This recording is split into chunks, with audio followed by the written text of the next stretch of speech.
Bienvenidos a Spanglish Gaby Talks. Aquí vamos a hablar de empoderamiento, crecimiento personal y de historias que te motiven a salir de tu zona de confort para ir en busca de tus sueños.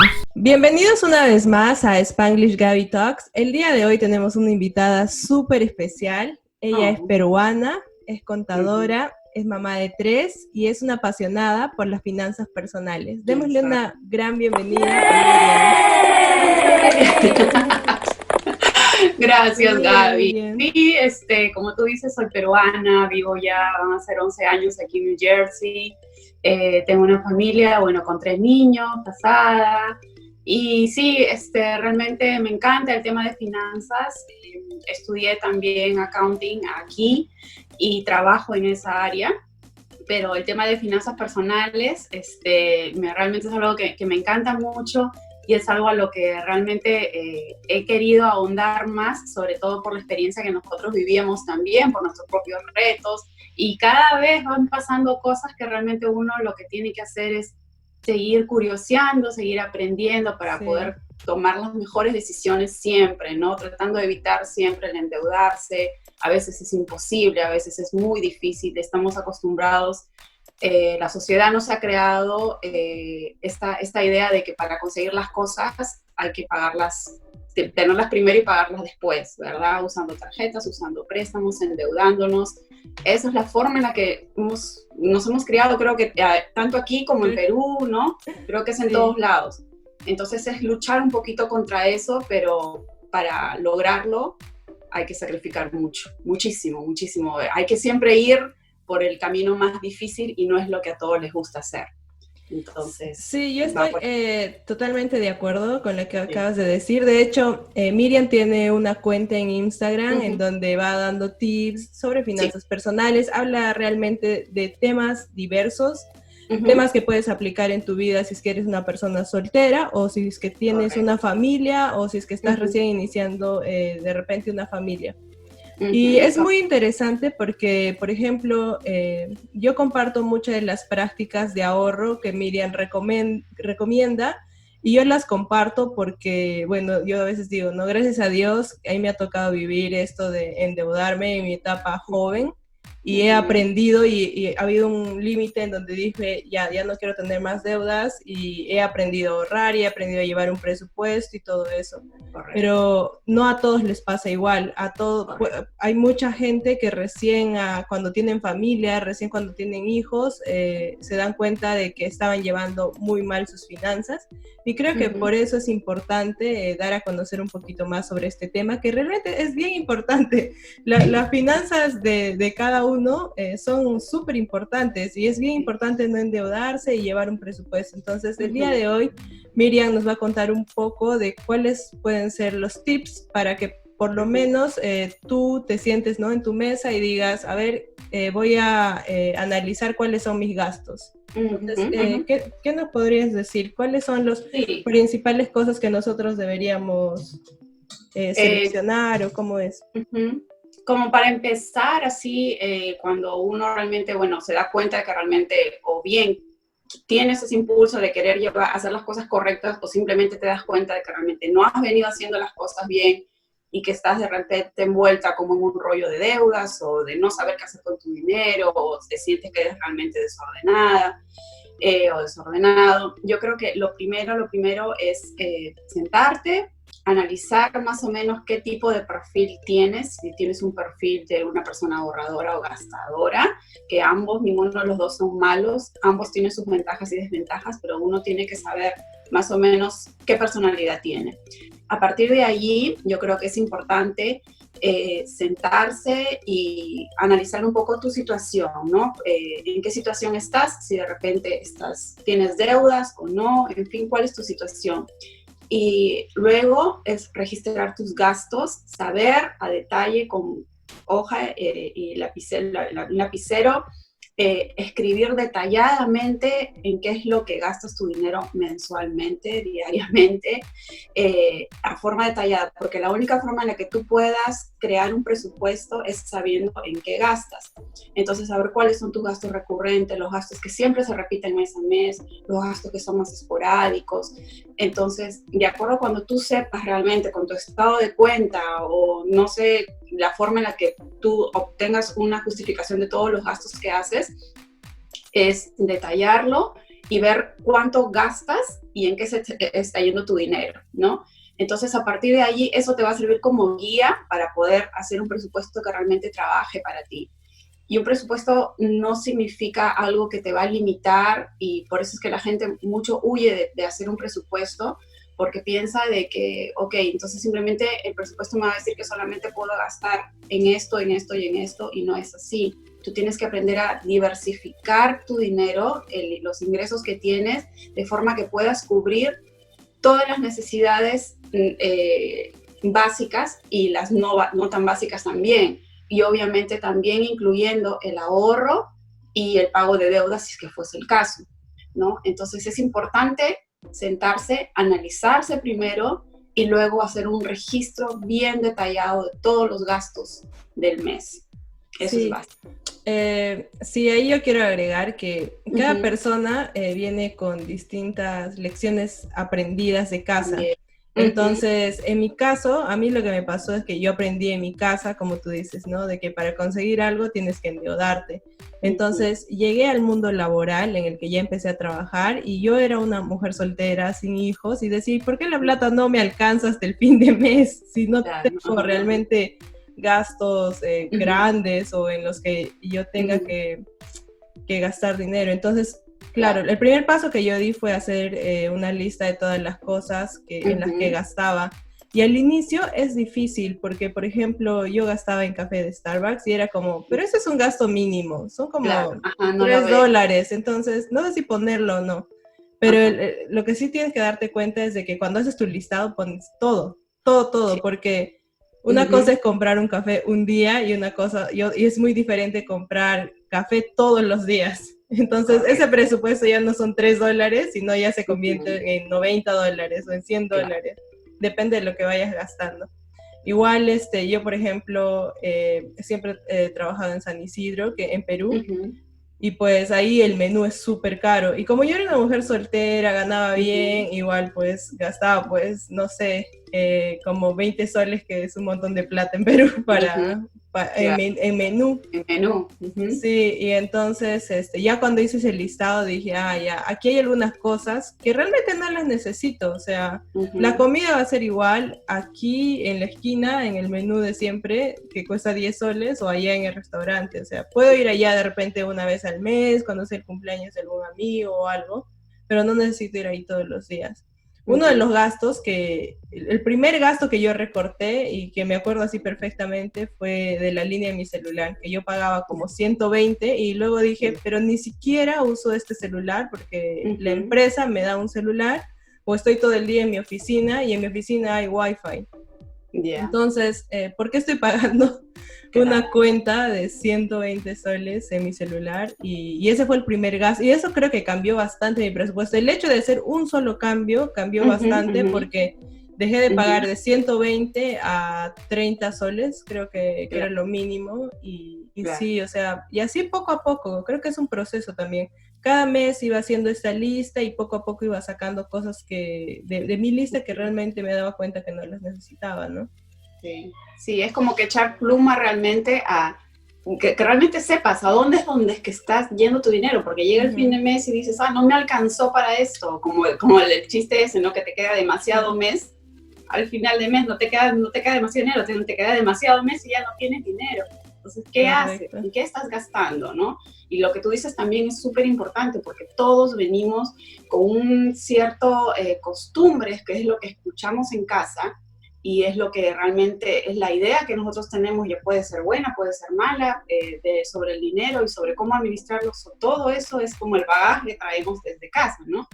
Entonces es como que luchar, no contra eso porque no siempre es negativo, pero ver, ¿no? Ver realmente. Es muy importante saber en qué se gasta en casa. En Claro. casa, la vida personal de uno es importante Sí, saber. es un poquito de reaprender también. Lo Ajá, que está bien, porque aprender te hace crecer como persona. correcto. Bueno, después de hacer tu presupuesto, Uh-huh.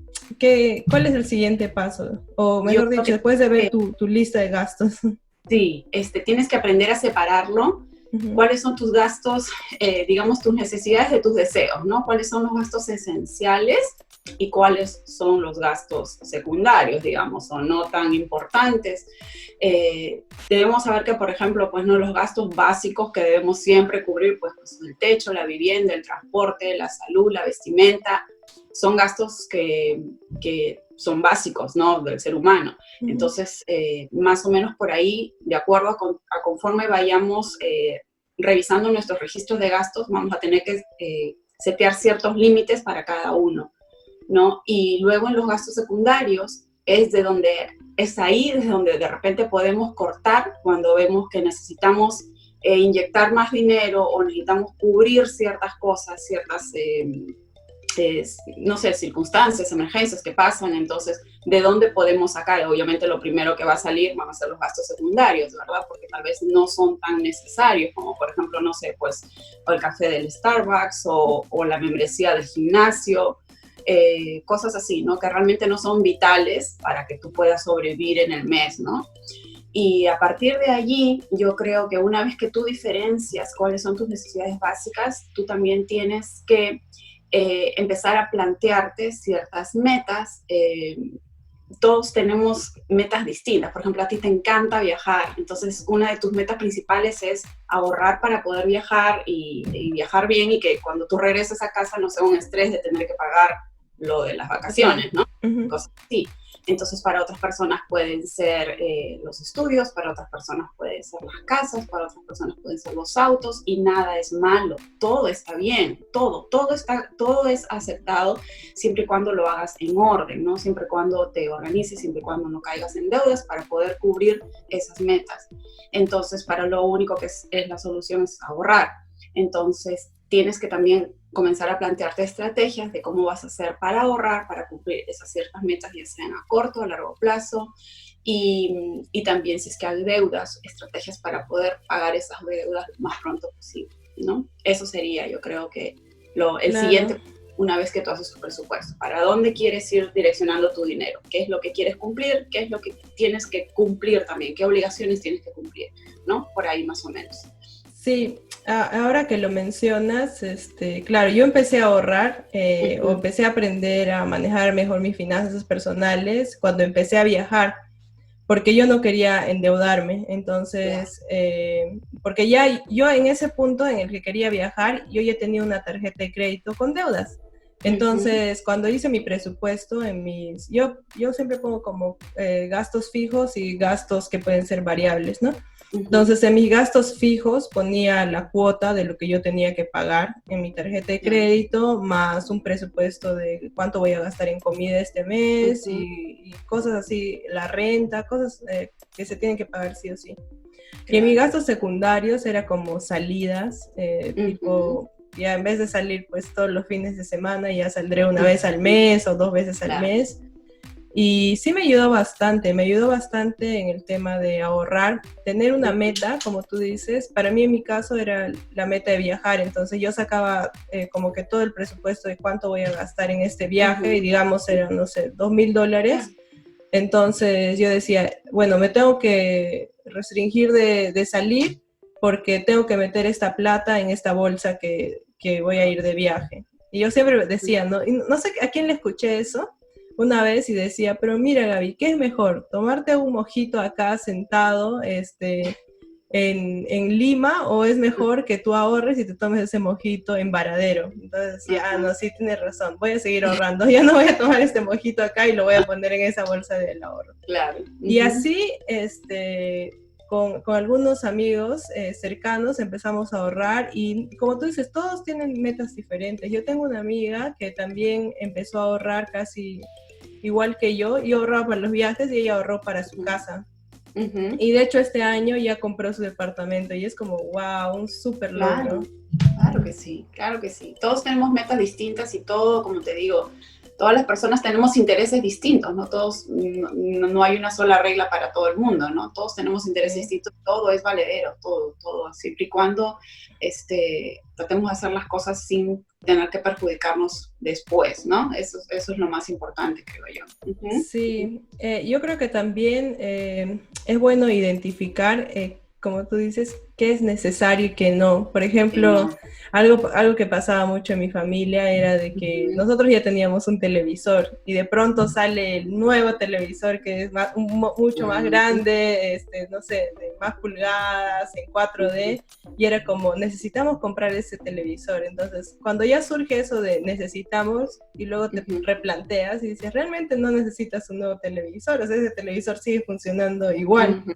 Ujú. Y eso creo que le pasa a muchas familias. Es el Mucho. de, uy, creo que el carro ya está viejo, necesitamos un carro último modelo. Ajá. No necesitan. Sí. Es aprender a manejar el no, ¿no? Qué importante es que aprendamos a manejar el no y a manejar esos impulsos, esas compras impulsivas realmente, ¿no? Que vienen de como, nosotros también tenemos que aprender a analizar nuestras emociones, es un conjunto de muchas cosas, pero es también aprender a analizar qué es lo que está detrás de esa compra impulsiva, ¿no? ¿Qué es lo que nos está haciendo? Tal vez es el estado de ánimo, tal vez estamos pasando por una situación emocional fuerte y la queremos desviar comprando algo que nos haga sentir mejor.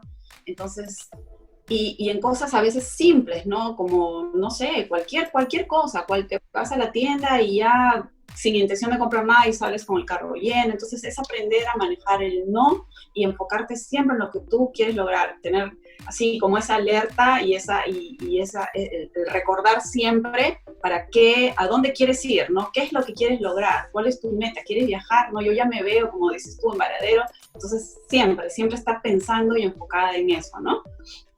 Sí, yo creo que eso te ayuda a tomar mejores decisiones.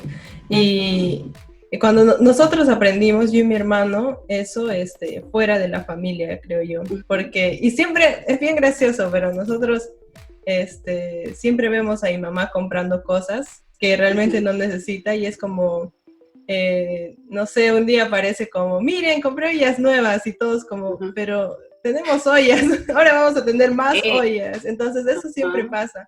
Y creo que se ve en todas las familias y todo Sí, eso. en Pero, todos y lados. también algo muy, muy, creo que común es las membresías del gimnasio.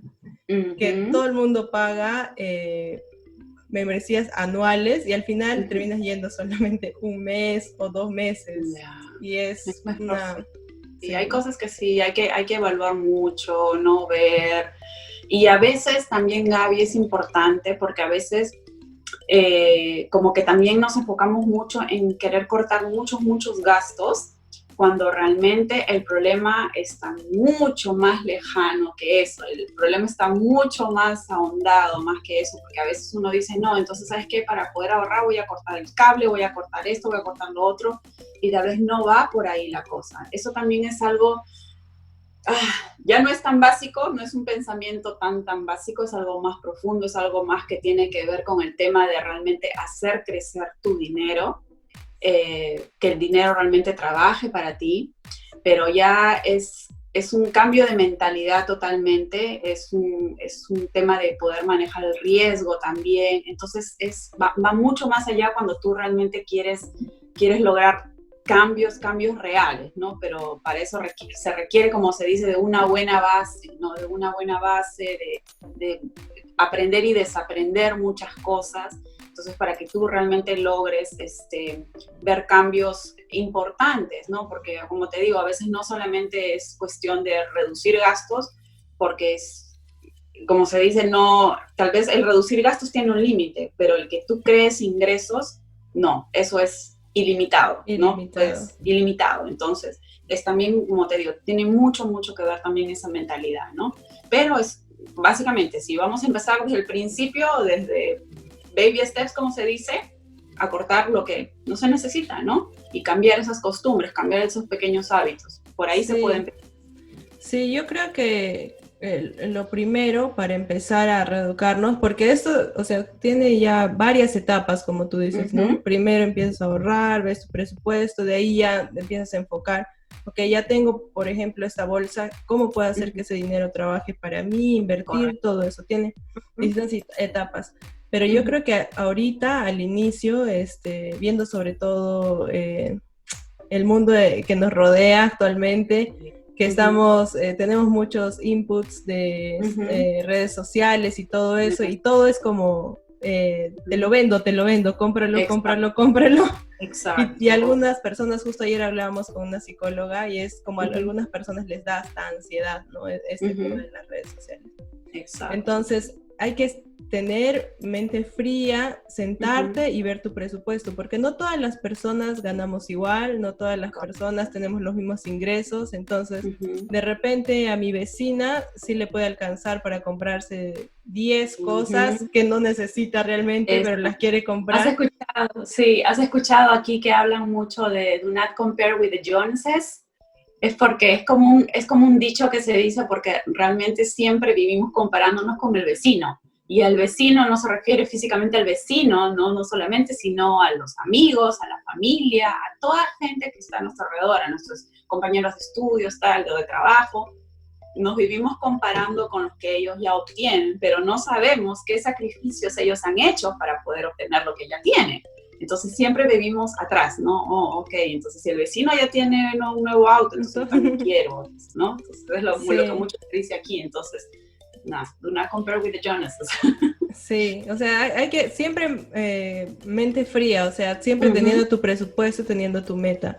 Y yo siempre digo que todo es un proceso, entonces ya, si tú ya ves, por ejemplo, yo tengo varios amigos, ahí me pasaba, ¿no? En mi etapa laboral en Perú, que yo veía que todos mis amigos se compraban autos y yo nunca llegué a comprar un auto en Perú porque yo sentía que realmente no lo necesitaba y yo mucho tiempo pasaba viajando en el interior del país y también afuera, entonces decía, no necesito un auto realmente para tenerlo parqueado todo el día. Correcto. O todo el año, así es que, pero sí a veces te da esa necesidad de, oye, ellos ya lo están logrando y es como uno más siente, más que lo necesites como un logro, ¿no? Como ya tienen un auto, yo también quiero. Correcto. Pero si lo piensas con mente fría y tienes claro en para qué estás ahorrando, de repente quieres tener un negocio o algo más, entonces dices, no, bueno, de repente, bueno, ellos lo tienen ahora, pero yo cuando haga crecer esta plata voy a poder comprarlo sin deudas, ¿no? Claro. O voy a poder tenerlo, no sé qué. Entonces, eso también es bueno analizar. Yo siempre que voy a comprar desde ropa, analizo si realmente veo los pros y los contras, ¿no? ¿Lo voy a necesitar o no lo voy a necesitar? Sí o no, siempre para comprar todo y eso me ha ayudado bastante en el tema de manejar mejor mis finanzas personales. Yo en marzo, justo cuando ya empezó la pandemia este año, quedé libre de deudas, o sea, libre. Y yo le había dicho a Jay que yo iba a quedar libre de deudas en enero, pero quedé libre de deudas en marzo y llamé al banco, cancelé todas mis tarjetas, dije ya no necesito nada más y lo corté y le mandé una foto a mi hermano y me dijo, ¿era necesario hacer eso? Y yo le dije, sí, porque eso me hace sentir que al fin estoy libre de todas deudas, de que ya no le debo a nadie y tengo mis ahorros y pues de aquí para adelante. Y eso es bien bonito porque tengo muchos amigos, sobre todo sobrinos, familiares, jóvenes que se endeudan y no tienen razón de realmente, ¿no? Y se endeudan porque, como decíamos, se comparan con las otras personas y dicen, oh, he visto que tiene unos audífonos bien chéveres, pero que cuestan $100, también lo voy a comprar. Exacto. La moda, que dirán, la presión de la sociedad, son muchas cosas a las que estamos expuestos, ¿no? Y que realmente hacen que tengamos ese tipo de comportamiento y caigamos en el juego, ¿no? Y es un juego que es muy en contra de nosotros, ¿no? Va muy en contra de nosotros. Yo te felicito, Gaby.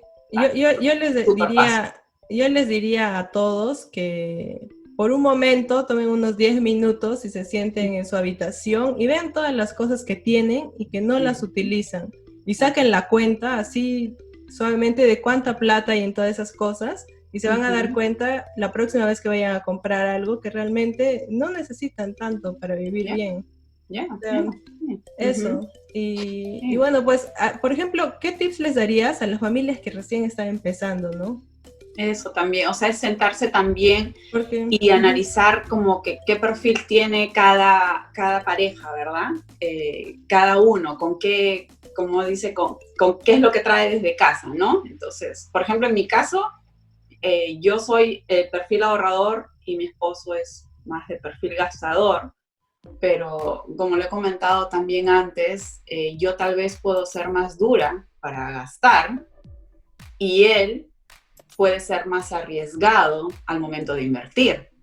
Entonces es una cuestión en la que uno tiene que analizar y tratar de sacar lo mejor de cada uno para el bien de la familia, ¿no? Entonces es muy importante que cuando ya uno está en pareja se setee un meeting, ¿no? Un meeting financiero. Obviamente normalmente es a fin de mes, cuando hay que pagar las cuentas y tal. Y que más o menos se evalúen cuáles son los intereses de ambos, ¿no? A dónde quiere llegar como conjunto, ¿no? Eso es lo importante. Y manejar, obviamente, pues, ¿no? Un presupuesto en el hogar, donde, ¿no? Las finanzas estén compartidas, ¿no? Siempre que teniendo en cuenta cuáles son los principios que quieren y cuáles son las metas que quieren obtener la familia, ¿no? Que siempre se tenga lo importantísimo, ¿no? Que es no solamente para los casados, sino también para todo el mundo, tener un fondo de emergencia, que sobre todo ahora, ¿no? Con toda esta coyuntura, gente que se ha quedado en casa, gente que ha salido con desempleo de un momento a otro. Entonces, qué importante es tener ese fondo de emergencia y trabajar por ello, ¿no? Es muy importante, que al menos te cubra al menos 3 meses, por lo menos, de los gastos normales del hogar. Entonces, es muy importante realmente. Esa debería ser una de las primeras metas a seguir como familia, y conservarla siempre, tener ese fondo de emergencia, ¿no? Y mantenerlo. Se gasta, se vuelve a crear, ¿no? Eso es importante. Sí, hablando del fondo de emergencia, ese es un término que yo he aprendido recién aquí en Estados Unidos. En Perú, o sea, yo ya ahorraba y pagaba mis deudas y todo eso, pero tenía solo esa meta, ¿no? Voy a ahorrar para viajar y tengo todos mis gastos fijos.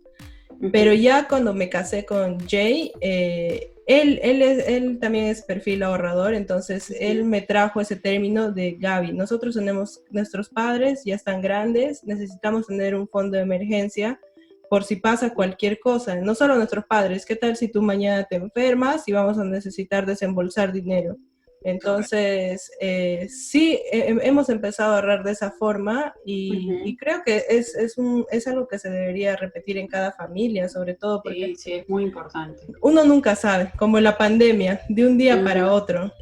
Uno nunca sabe, entonces... No, nunca sabes, ¿no? Y el trabajo baja y pueden venir enfermedades, pueden pasar miles de cosas.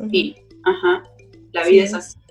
Sí, totalmente. Sí, eso es algo que yo, por lo menos, lo he aprendido, creo que de la cultura americana, porque en Perú no se habla mucho del ahorro. En Perú la gente gasta mucho, somos muy consumistas. Nosotros siempre decimos, los americanos son consumistas, pero nosotros los peruanos somos muy consumistas. Sí, definitivamente. Es que sabes que, Gaby, yo me doy cuenta aquí, yo supongo que tú también lo estás experimentando ahora, la vida aquí es muy distinta. Esa presión social que existe en Perú, no la tenemos aquí, porque simplemente, a menos de que, no sé, pues no vengas en otro tipo de circunstancias y a otro círculo social, pero normalmente la vida del emigrante aquí en Estados Unidos es una vida en la que tú te adecuas, en la que realmente estás muy lejos de familia, de amigos y todo, entonces no existe esa presión.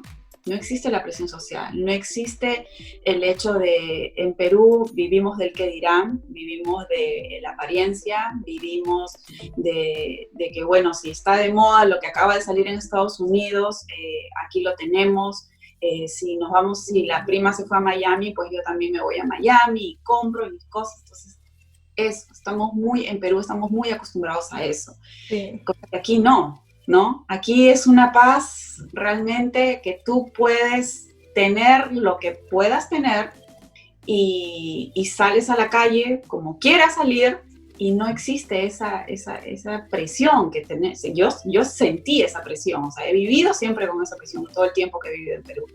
Entonces, tal vez es algo que aquí también se vive en otros estratos sociales, ¿no? Porque es así, en todos lados es así, pero no, yo creo que aquí hay un poquito más de libertad. Sí es cierto de que Estados Unidos es un país consumista, pero también la oferta es demasiado grande, ¿no? Entonces es algo normal, pero en Perú es al contrario, ¿no? Sí, a mí lo que me sorprende, una de las primeras veces que fui al supermercado era como ver todo un anaquel de galletas Oreo, o sea, yo la galleta Oreo era como, siempre ha sido con relleno de color blanco y es como hay de todos los tipos, entonces dije, acá hay demasiada oferta.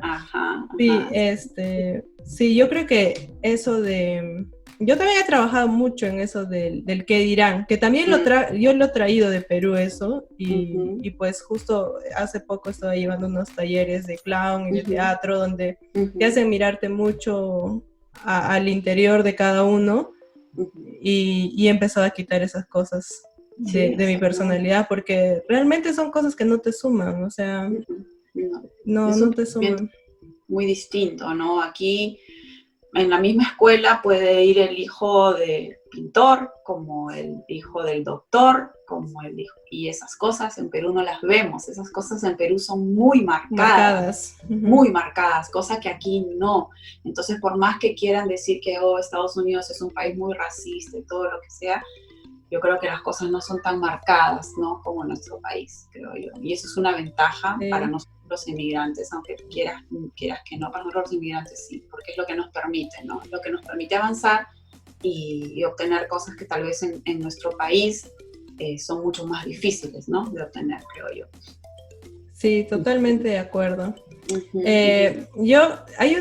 Bueno, hoy en día dicen que la gente ya no quiere tener niños porque todos dicen tener niños es muy caro. Entonces, ¿tú más o menos qué les dirías a las familias que están ahorita planificando tener niños o están esperando y cómo podrían ellos manejar de repente sus finanzas? ¿Algún tip de familia que tú hayas aprendido en todos estos años? Yo creo que justo ayer también en el post que puse, porque esta semana posteé sobre todo lo que son los student loans, que son estos préstamos estudiantiles, que es parte de la cultura americana también, y alguien me comentó que como que se sentía un poquito como que lo veía difícil tener otro hijo más, porque simplemente es el hecho de pensar en la universidad y los estudios superiores y tal, pero no es algo que te deba detener, no creo que es algo que te deba detener, ni siquiera la economía, porque si bien es cierto, cuando el bebé nace, las necesidades del bebé son mínimas, por decir que lo único que necesitan es la leche de la madre y estar con la madre y nada más. Las necesidades que ponemos los padres del cochecito, la cuna no sé cuánto, con la botellita la de acá y la ropita, son nuestras, no las del bebé. Entonces, quiere decir que tenemos que empezar por ahí a analizar cuando uno dice, no, mira que I'm gonna delay de tener niños y tantas cosas. O sea, no es cuestión, es porque tú realmente quieres dejar de obtener cosas para ti, ¿no? A tener que empezar a formar una familia, que realmente el bebé no es que necesite tantas cosas, obviamente, ¿no? Cuando la madre es primeriza, es algo que no podemos evitar, ¿no? El comprar cosas bonitas. Te emocionas. Claro, obviamente, eso es normal, pero hay que también saber manejarlo, ¿no? Hay que saber manejarlo, y yo creo que por ahí, al momento de empezar, ¿no? Si uno quiere decir, no, mira, no voy a tener bebé simplemente porque es muy costoso, realmente no lo es. Realmente no lo es. Sí, obviamente requiere un cierto cambio, ¿no? Un cierto cambio de cómo direccionar los gastos de la casa y cómo va a cambiar el presupuesto, obviamente sí, pero no quiere decir que sea el fin del mundo, ¿no? No es el fin del mundo. Y es cuestión de acomodarse, es cuestión de siempre ver cuáles son las necesidades del hogar y realmente para poder ver qué es lo que tú puedes comprar y lo que no, y qué es lo que realmente el bebé necesita y lo que no. Y luego ya conforme van avanzando, yo creo que también es importante dejar que los niños mismos te digan qué es lo que quieren, qué es lo que les gusta, para que tú realmente vayas por ahí direccionando las actividades en las que vas a invertir para tu hijo. Yo realmente, con mucho respeto a las personas y a las mamás y a los padres que ponen a sus hijos en miles de actividades, mucho respeto porque cada quien crea a sus hijos como la forma que ellos crean conveniente, pero yo soy mucho de poner en las actividades a mis hijos que realmente ellos disfruten, no imponerles, a no mantenerlos ocupados, porque aquí también se ve mucho eso, ¿no? Mira, de 8 a 3 se van a la escuela, de 3 a 4 al ballet, de 4 a 5 al karate, de 5 a 6 a las clases extras de matemática, de 7 a 8, y luego, mira, de ahí se van al soccer y oye, ¿y ese niño en qué momento hace tareas? ¿En qué momento disfruta? ¿En qué momento se aburre? ¿Verdad? Entonces, todas esas cosas, creo yo no voy por ahí. Respeto mucho a los que piensan y pueden, sobre todo, costear ese tipo de actividades. Pero en mi caso, y con mi esposo, siempre hemos pensado en que dejar que los chicos nos digan realmente qué es lo que ellos desean hacer y obtener. Aquí hay muchas opciones. Hay, por ejemplo, deportes que se pueden practicar de forma como seasonal, como solamente por tiempos, y tú puedes darle la oportunidad a tus hijos de practicar diversos deportes en todo el año. No, ellos no tienen que hacer natación durante todos los años por 80 años, no. O sea, pueden ser por un tiempo y luego intentan otro deporte y cosas así, y otra actividad, y conforme vayan yendo, ¿no? Entonces, por ahí nosotros más o menos lo hemos direccionado. Entonces, realmente hemos podido equiparar más o menos los gastos de los niños con sus actividades, así. Y ya, como te digo, ahora ya de grandes, justamente lo que ponía ayer, ya un poquito más experimentando también ya el tema del college y eso, es también evitar ir con la normalidad, ir un poquito contra la corriente y no irnos siempre por el lado fácil y tratar de evitar la deuda a toda costa. Eso es lo que les he compartido ahora en el último post sobre los student loans, ¿no? Que es algo tan básico acá. Lo que pasa es que los chicos aquí se independizan muy pronto, ¿no? Ellos, es parte, es lo que ves en las movies, ¿no? En las películas americanas. Llegan los 18 años y el papá y la mamá ponen las cosas en el carrito de la niña, del niño, y el niño se va, 4 años, y ya, se acaba ahí, ¿no? Entonces, contra todas esas cosas no es malo, siempre y cuando se haya ahorrado desde temprano, se haya ahorrado desde una edad muy pequeña de los niños, se haya empezado a ahorrar bien, ¿no? Obviamente, y si lo puedes costear, ¿por qué no? ¿Por qué no darles esa oportunidad si lo puedes hacer? Pero hay muchas opciones, hay muchísimas opciones para cómo ir a la universidad también, sin necesidad de endeudarte, o al menos de no poner esas deudas tan grandes en la cabeza de los hijos, que las acarrean increíblemente hasta cuando ellos tienen su propia familia, ¿no? También es algo que se da mucho aquí, es mucho. Yo siempre converso con gente y hay gente que me dice, no, esa soy yo tengo todavía hijos y todavía estoy pagando mis préstamos. Wow. O sea, sí, eso es algo que me sorprendió mucho cuando yo llegué acá a los Estados Unidos. Jason me comenta, pues, de que algunos amigos todavía están pagando. Y yo decía, ¿qué? ¿Cómo puede? Y es como que ya ha pasado 6 años de que se graduaron y ya están trabajando, incluso ya muchos de ellos están casando y siguen llevando esas deudas. Correcto. Y eso me quedé súper sorprendida porque, bueno, yo sé que mis papás, por ejemplo, yo he ido a una universidad más o menos cara en Perú, entonces yo sé que ellos se han sacado el ancho, así, o sea, yo los admiro realmente a mis papás porque si yo tuviera hijos, no sé si haría lo mismo que ellos trabajaban, pero sin mentirte, de lunes a domingo, de 9 a 9, para mandarnos a la universidad. O sea, a veces los profesores de la universidad decían, bueno, acá cada alumno debe valer como un condominio o algo así, ¿no? Porque es súper caro. Sí, la educación es súper cara, pero aquí no había visto ese caso de que la gente se endeude tanto que lleve esas deudas. ¿Y es tan cara como aquí?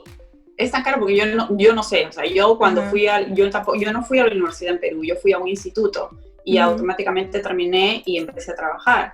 Entonces, no es tan bueno, mi hermana sí, pero realmente no recuerdo, pero mi hermana fue en provincia, ella no fue a una universidad en Lima, pero sé que obviamente en Lima las cosas, el tuition es bien caro, pero no sé, comparado con lo de aquí, ¿es igual de caro?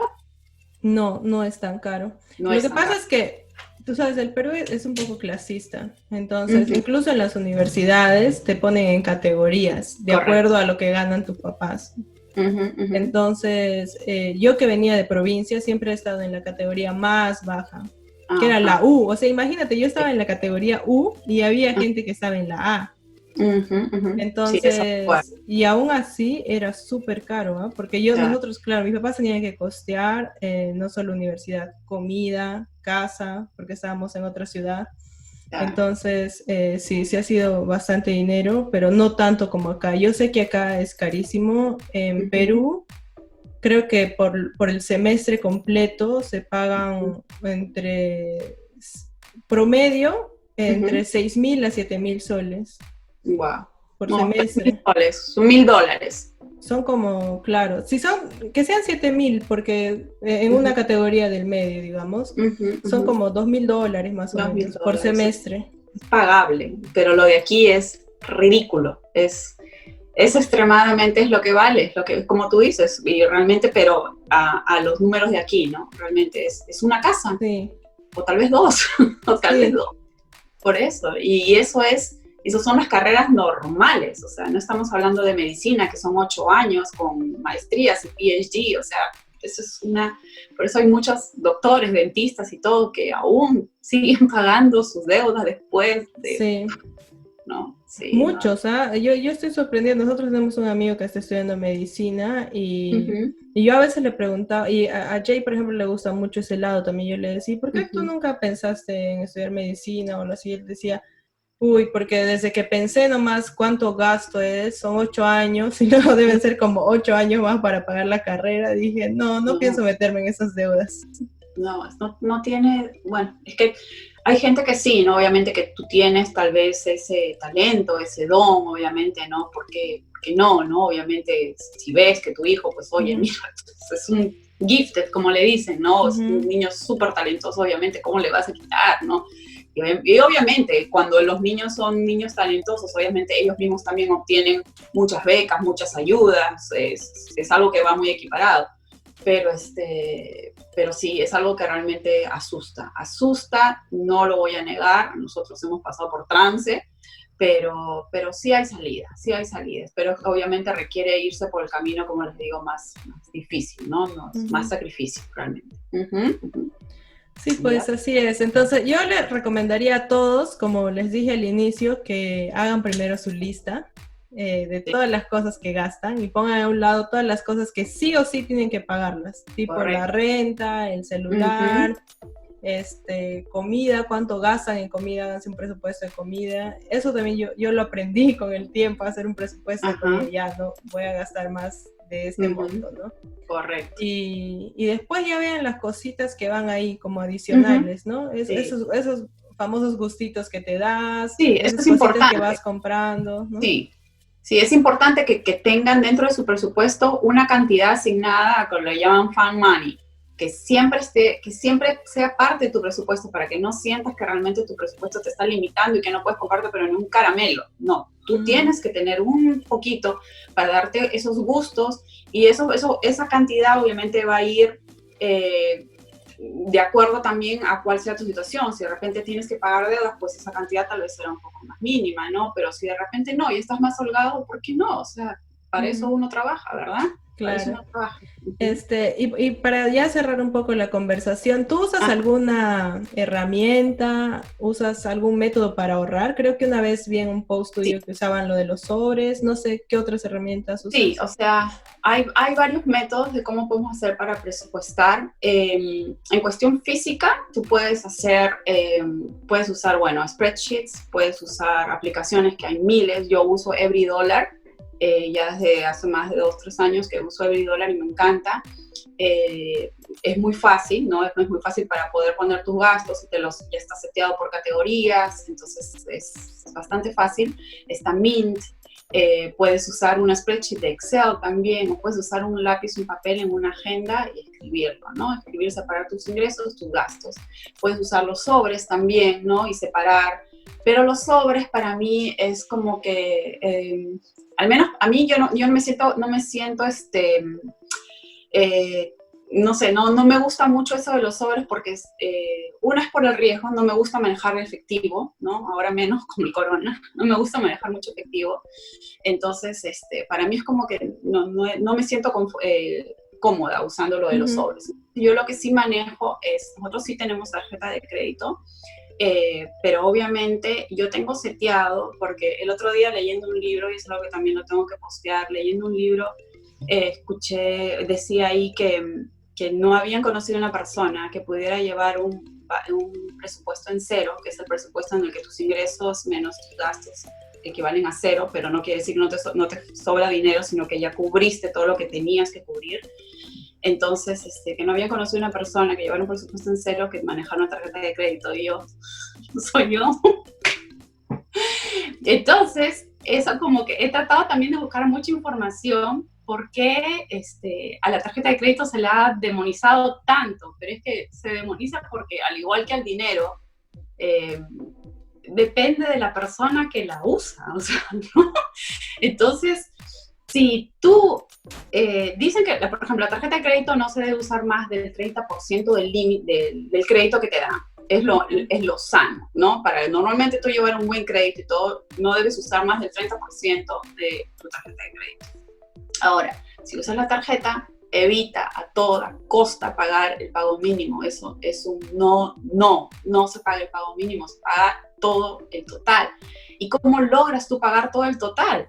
Pues obviamente sabiendo de que lo que tú gastas en tu tarjeta de crédito lo vas a poder pagar al fin de mes. O sea, que solamente lo que tú pagues con tu tarjeta de crédito son gastos normales, los gastos básicos que tienes, los gastos regulares que tienes mes a mes, y que simplemente los pagas con una tarjeta de crédito para poder sacar ciertos beneficios como el cashback, los rewards, los puntos, las millas, esas cosas, ¿no? Que hay gurús financieros, como por ejemplo Dave Ramsey, él es un no a la tarjeta de crédito, él le dice no, o sea, no, que no caigamos en eso. ¿Por qué? Porque no todas las personas tienen esa habilidad de poder, ¿cómo te digo?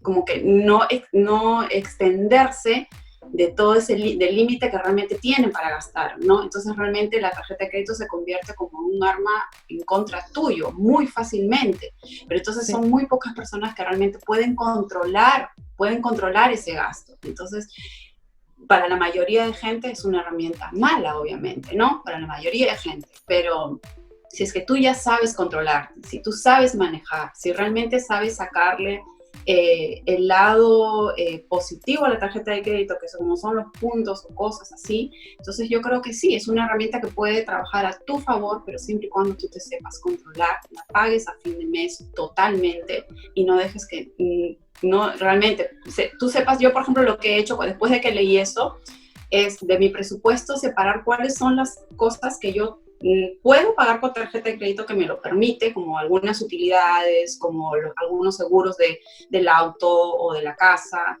ciertos gastos, ¿no? Que sí puedo pagar con tarjeta de crédito y otros que no, que definitivamente no puedo pagarlos, como por ejemplo hay ciertas utilidades como por ejemplo el agua, te cobran un fee si tú la pagas con tarjeta de crédito. Entonces esas cositas se van sumando y tú dices, no, esto lo prefiero pagar con tarjeta de débito.